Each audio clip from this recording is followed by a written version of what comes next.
Hey guys, what's going on? Sincere here with whoissincere.com and the All Rights Matter show. Just want to go over some brief information here with you real quick. Some stunning information, to be honest with you. I've been searching this, researching this kind of throughout the day today, and just pulling up different articles and going over things. So I want to show you what I've come across dealing with how the police say they never have enough, training. They never have enough gear to do their jobs, and how we constantly have to give more and more resources for them to do their jobs. All right. So, if we're looking here, we have an article called Rainmaker Neural Networks and Police Misconduct. All right. So what happened in Chicago was, the Chicago Police Department about 20 years ago used a program called Rainmaker. Rainmaker I'll read a little bit for you here. The Chicago Police Department has used Rainmaker to forecast which officers on the force are potential candidates for misbehavior. The department's Internal Affairs Division used neural networks to study 200 officers who had been terminated for disciplinary reasons and developed a database of pattern-like characteristics, behavior, and demographies found among the 200 police officers. Okay, so what that's pretty much saying is they did an assessment of all of these officers. They found a certain, percentage of those officers, and it goes on to say a little bit more of it right there. Certain percentage of those officers who had risk factors and, had been previously, reprimanded and had plenty of complaints. Then they pretty much did reverse engineering. They said, okay, well, what led up to these complaints? How many times, were they reprimanded for such action before it got serious, or before, before it escalated? So they developed a neural network. They developed pretty much a living database of all of these actions, and then they used those to determine amongst the thousands of police officers in Chicago, risk factors for officers who were currently going down the wrong path. So, how did Chicago respond to a Chicago Police Department all in all? Currently, we are told the Chicago Police Department does not use Rainmaker to forecast problems with officers. The program was apparently terminated due to its controversial nature. Okay, so this program that was used to be able to tell them, hey, these officers were doing the wrong things, or have the potential to do the wrong things based on their past experiences, or being around high-risk factors or in high-risk situations. This software that was developed to help to deter any future actions that would happen to these officers or happen to the public, it was shot down by the Chicago Police Department. All right, now this is let me see here. Let's go to the next one. Like I said, that was 20 years ago. Now, it actually happened again here June of 2015. So the same thing is going on. These folks are pushing for a neural network, a computer-based, pretty much artificial intelligence program to be able to predict when officers are going to go bad, and they're pushing for it, but the police departments and the Fraternal Order of Police are pushing back against it and saying, hey, we don't want this. This is not what we want. We don't want to be held accountable, and this is not something that we want to do. So I'll read to you a little bit here what I have highlighted from this article. This article is actually called "We Now Have Algorithms to Predict Police Misconduct." This was written in 2016. All right. The list of predictive factors internal affairs found using the software is consistent with other studies of policing misconduct, including my own. Along with each officer's past history of complaints, internal affairs identified personal stressors linked to bad behavior. If an officer had recently divorced or gone into serious debt, for example, he was flagged by the algorithm as more likely to commit misconduct in the future. Like employees of any other kind, cops are likely to see their job performance suffer when there is trouble in their personal lives. The neural network didn't last long. About 2 years from the first announcement to its formal shutdown, and all its reports and predictions went missing at some point in that period. Soon after the model produced its first predictions, the union intervened. Its president, Bill Nolan, called the system absolutely ridiculous. In particular, he objected to the way administrators responded to the predictions. Internal Affairs handed over a list of about 200 officers to Human Resources, which called each one into the office for questioning. The union called adversarial. A 1996 Chicago Tribune article had the head of legal affairs for the union, Harold Kuntz, describe the questioning. Harold Kuntz snatches off his glasses and leans over the desk toward me. "You're a bad man, and I truly mean it. Look into my eyes and I'll tell you, you're a bad person. I don't like you." He pauses, scans my face, and sits back with satisfaction. "Did you enjoy what I just said to you? Did you like that?" That's what Internal Affairs wants to do to our police officers. Human Resources then recommended some officers for a counseling program. About half of the flagged officers were already enrolled in counseling because of previous bad behavior. Nolan said police officers were being punished for crimes they had not yet committed. Remember that. He said they were being punished for crimes that they had not yet committed. So we see that this predictive model, this predictive algorithm was being used to, help these officers to be able to avoid the excessive, abuses that happen within the police departments all across the United States. We're the only civilized country in the world that kills as many citizens at the hands of police officers as we do. No other place does it. Russia doesn't do it. No other place does it. You won't go to any part of Europe to find this happening. Any civilized place to find this many people, this many citizens dying at the hands of police officers in this kind of a civilized democracy. So, I mean, it's really, really, really sad. It's really sad what we're seeing going on, but there are people out there that are putting forth options that, could possibly help and bring some healing to communities and help these officers not to face any time, but that's not what they want. They're fighting back actually against that. So we can go on a little bit here.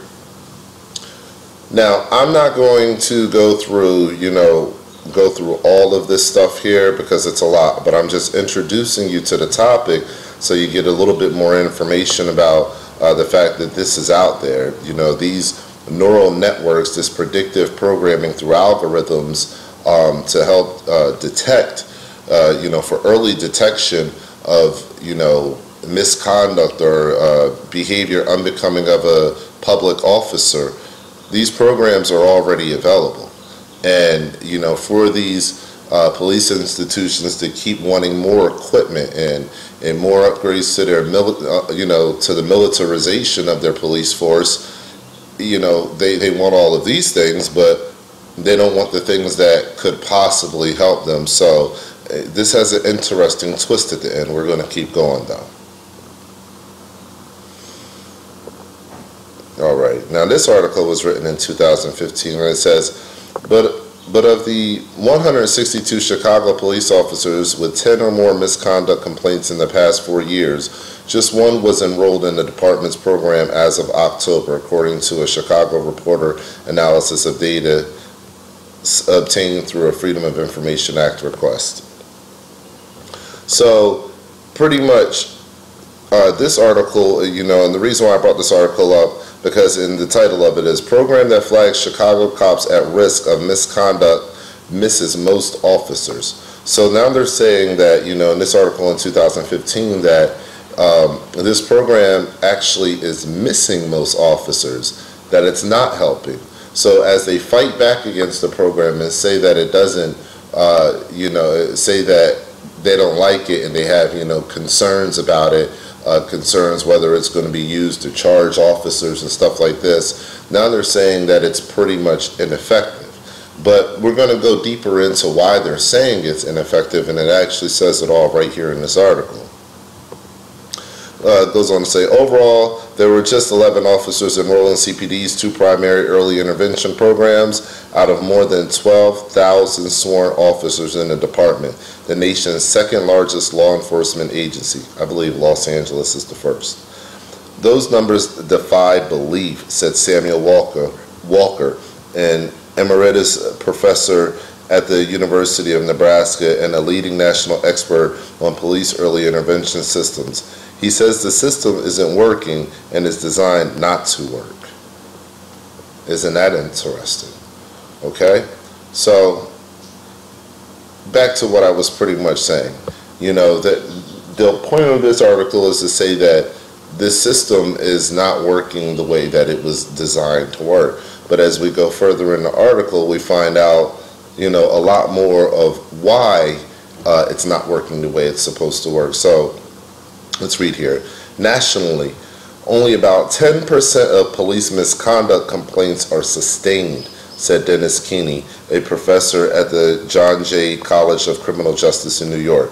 If you are excluding 90% of complaints right off the top, then you have a flawed early warning system, he said. A high number of prior complaints, even those that are not sustained, is a strong predictor of future misconduct complaints, according to a recent analysis of Chicago police complaint data by the data journalism website 538. So what they're doing is pretty much saying, we're not going to insert all the complaints into the system. Therefore, if you don't insert all the complaints into the system, then the system doesn't work. There's no way of quantifying that variable and getting real, you know, a various array of real solutions without having the proper data to actually do it. It's impossible to do. It's impossible to come up with any kind of clarity or accuracy off of a limited amount of data when there's such a broad spectrum of data that should be analyzed. So I think it's really telling, you know, that they would actually decide to do something like this, you know. And I know you're probably saying, well, they didn't decide to do it, it's just kind of how the system works. Maybe there's a flaw in the system, you know, and maybe they should just patch that up and keep going with it. Well, just hold on to that thought. We're going to get to that a little bit later. Okay.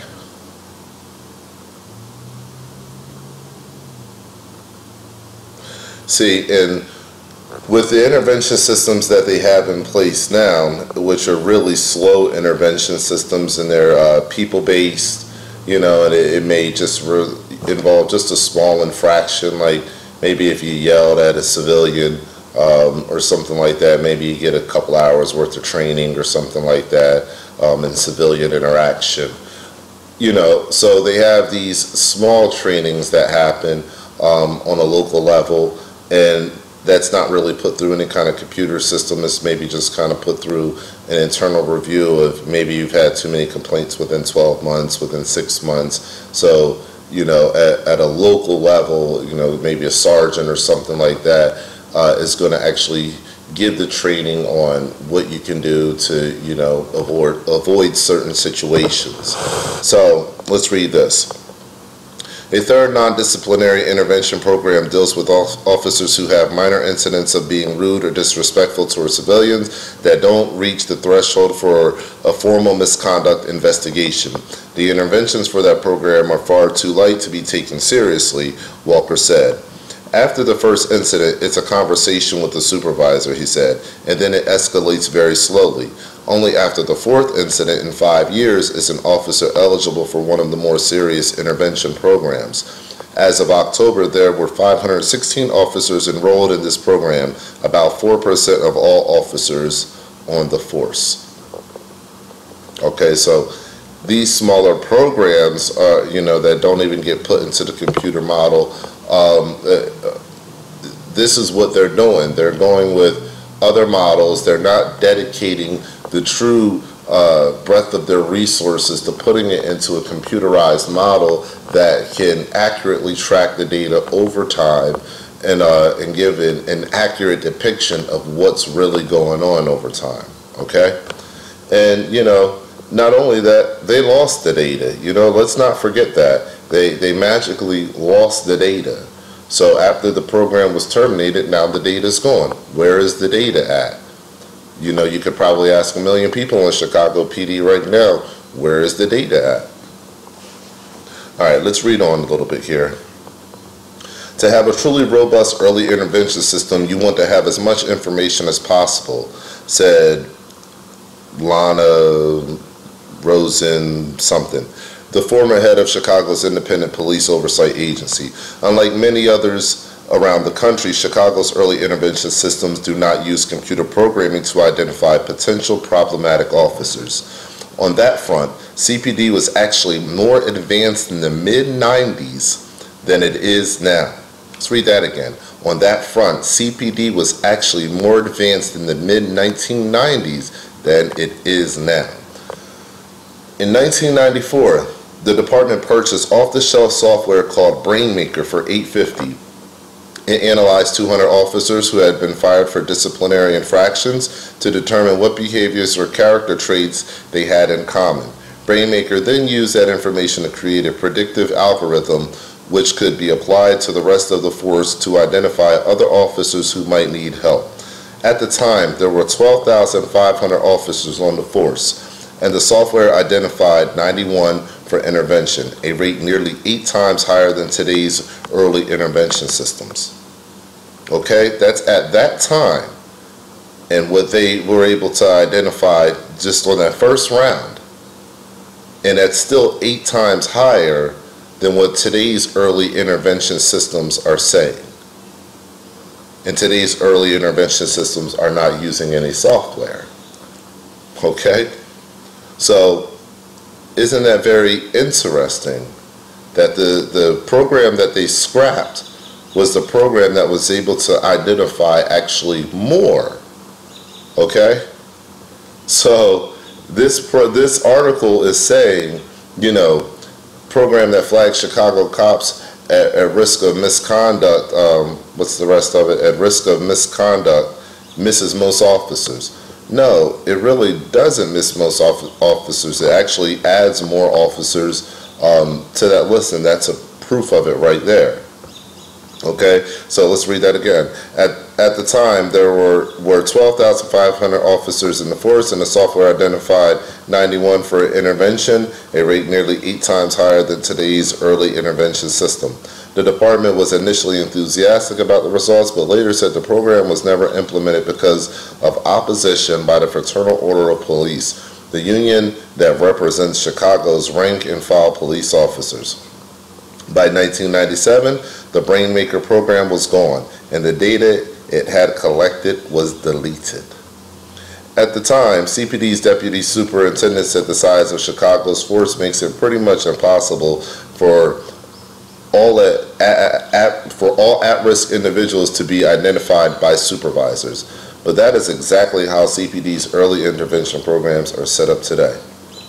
So that's the whole point of having an early intervention program, is so that all officers are included, and so you can minimize, you know, the threat of anything, any kind of, you know, felonious misconduct happening, you know, that would harm the public, other officers, or, you know, the officer that's actually on duty, himself or herself. So, you know, the person-to-person model, the one-on-one model, is a model that, you know, of course it's been used all throughout time, you know, face-to-face counseling and recommendations, and, you know, that's the standard model, and they're supposed to use it for everybody. So saying that, you know, there's no time to really do this for everybody, and, you know, it's kind of impossible, that's a lie. It's a lie in itself. That's the whole point of actually having any early intervention system in place, is so that everyone can be included in the, you know, in that process, and everybody can benefit from having that help. All right. So the funny thing is, that happened, a while ago, as far as that program was developed a while ago. But again, this article is in 2015. Let's read the end here. That this is very interesting and very telling about the Chicago Police Department. The resources for successful early intervention could be right in CPD's backyard. Last summer, students in a program at the University of Chicago Center for Data Science and Public Policy worked with the Charlotte-Mecklenburg, North Carolina Police Department to improve its early intervention system. They developed a predictive model that was more effective at identifying officers who would go on to commit misconduct, and also officers who didn't actually need intervention. The long-term goal of the U-Chicago project, part of President Obama's Police Data Initiative, is to create a scalable early intervention model that could be used to police departments across the country, said Raid Ghani, who worked as chief data scientist for Obama's campaign and now directs the center. CPT is not among the 21 police departments that signed on to the President's Data Initiative, and the department hasn't approached the U-Chicago team for help with its early intervention system. If they came to us, Ghani said, we'd definitely be interested in working with them. So, right there in Chicago, you have the University of Chicago, who's actually, they're pretty much heading up the research and the deployment of these, of one of these systems that are out there that does this. There's multiple systems that do it, but, they're heading up probably, arguably one of the biggest pushes for this system. And it's right there in Chicago, but yet the Chicago Police Department is pushing back against it. The Fraternal Order of Police are literally pushing back, against it. And instead of embracing that change within the culture and saying, okay, you know what, let's go with this change, let's police ourselves, it's not punitive, so there's not going to be any kind of repercussions or anything like that, so fine. No problem. We'll go with it, and we'll see what comes out of it. We'll try to program, for a decade and take our analytics, our results, and we'll scale them from then to see if we'll use them for the future or if we'll scrap the whole thing. No, they did it for 2 years. They kept pretty much all the results secret, and then they deleted all the results and said we won't be using it anymore. So that's what happened. Where other police departments are using it and using it effectively, and it's helping to identify people who need additional training, these folks decided we're not going to use it at all. And as a consequence, Chicago has one of the highest ratings for police violence. I mean, it's terrible what's happening in Chicago right now. I'll be doing another report on the black sites that they disappear people to in Chicago, okay? So let's go on from this article. We're going to close this up real quick here. Now this is something from Human Rights Watch, and I figure I'd include this in here just to give you guys a little bit more information on this whole situation. But I found a couple things pretty interesting in here. A little bit of it is a little bit of a reiteration, but a little bit deeper into detail. So let's go over it. Because of the role assigned OPS, and I believe that's the Office of Professional Standards, if I'm not mistaken. Let's try to pull that up real quick here. Yep, Office of Professional Standards. Because of the role assigned OPS, the Internal Affairs Division does not play a large role in excessive force cases. The division is responsible for keeping track of complaints against officers, yet efforts to utilize a computerized tracking system that would identify problem officers who are the subjects of repeated complaints have been derailed. According to a police abuse expert in the city, approximately 200 to 300 officers, or 2% out of a department of more than 13,000, are the subjects of 20 to 25% of brutality complaints. That's amazing. 200 to 300 officers out of 13,000 are the subject of almost, of pretty much a quarter of all the brutality complaints. That's staggering.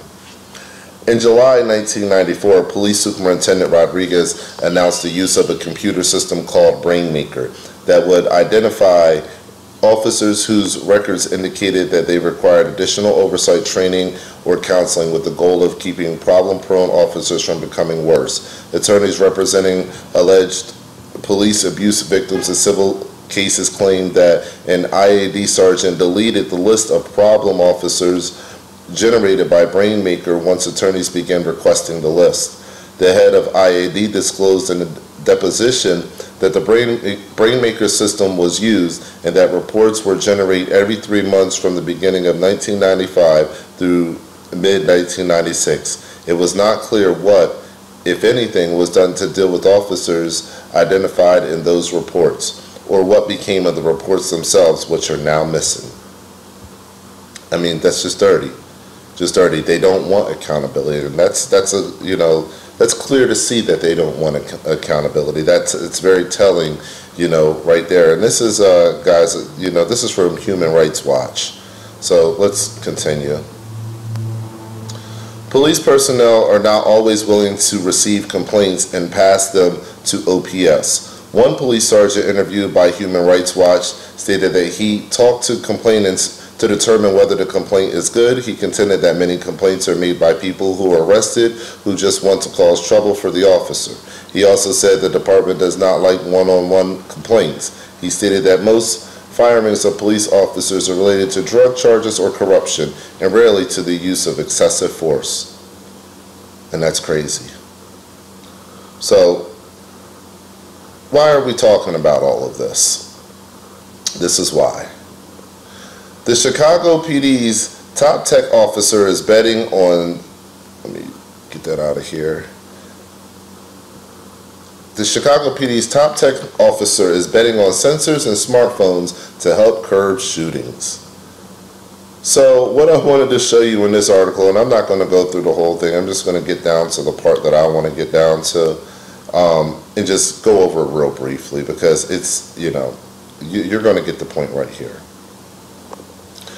You've mentioned how some of these technologies not only have the potential to facilitate arrests, but could help the department intervene before crimes occur. Can you talk a little bit about that?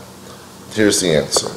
We look at a range of indicators that can be precursors to future violence. You might be looking at historical crime patterns. You might be looking at things like weather. We could be looking at things like calls of streetlights out. So the platform will help identify and alert to those conditions that might lead to crime and help you solve those problems before the crimes occur. Let's say the model identifies that there's a pattern of crime that's happening around closing time for a certain bar, and that bar also has a number of noise complaints from citizens. Maybe all those things together indicate that the bar shouldn't have what we call here a late license. It would have to close earlier. The platform could also influence policing decisions, like where you're placing your police. That means both at 3 p.m. today I'm going to send the car here, and larger decisions about where to allocate resources. And the strategic model basically takes the predictive approach, and applies it to the people. The strategic model is a risk model that helps us protect people that are most at risk for being shot or for shooting someone themselves. It's not magic. It's not a crystal ball. It's the computer going through tons of data. It's asking things like, have you yourself been shot before? Because that increases your risk for being shot again. How many gun crimes have you been arrested for?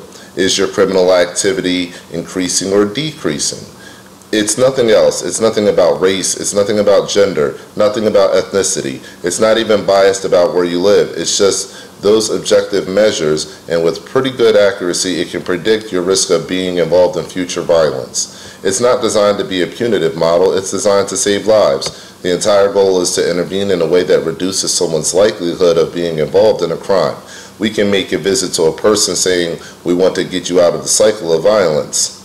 We can offer you some things, but if you commit future crimes, you're going to be subject to penalties. And in addition to the intervention that you mentioned, are there any other ways that you're going to use that data? Certainly. If someone is at risk for shooting someone else and also has an active criminal warrant, then you have a criminal predicate to take enforcement action. But just The score itself does not provide any probable cause or even reasonable suspicion to take enforcement action.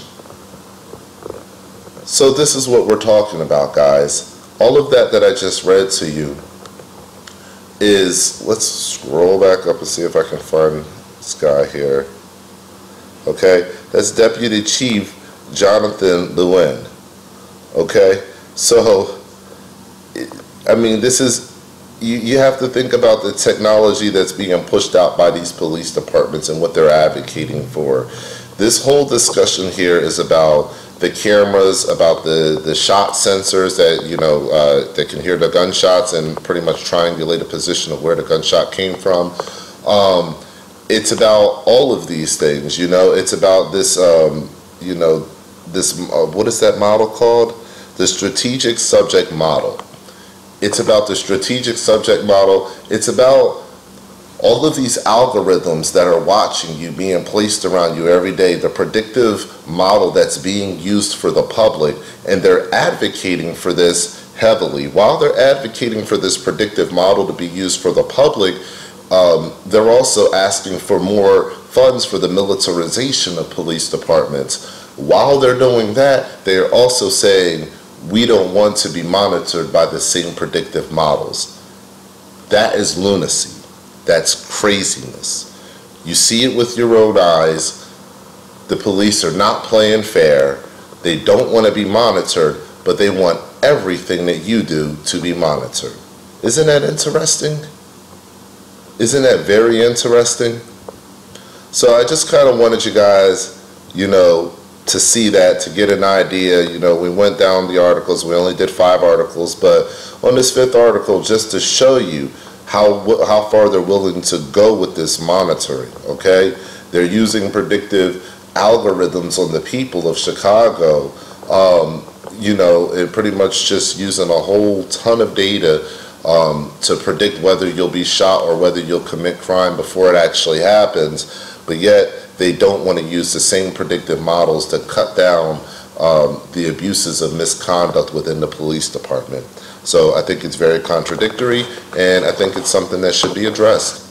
So if you like this video, guys, make sure you like, share, and subscribe. Try to give you as much information as I could. I hope I did you well today as far as information is concerned. Again, guys, if you like it, just like, share, subscribe. Tell somebody about this channel. Let somebody know that, you know, there's somebody out here doing real research that other independent journalists aren't worried about. And, you know, and actually growing. So we're about to make a real big move here. I don't want to really announce it yet, but it has something to do with possibly owning my own news site. So some talks are in the works between me and the owner of that news site. So you guys, you know, stay tuned for that. Look out for that. And I got to get going here, but it's been a pleasure giving you guys this information. Again, like, share, subscribe, and as always, stay alert, stay alive.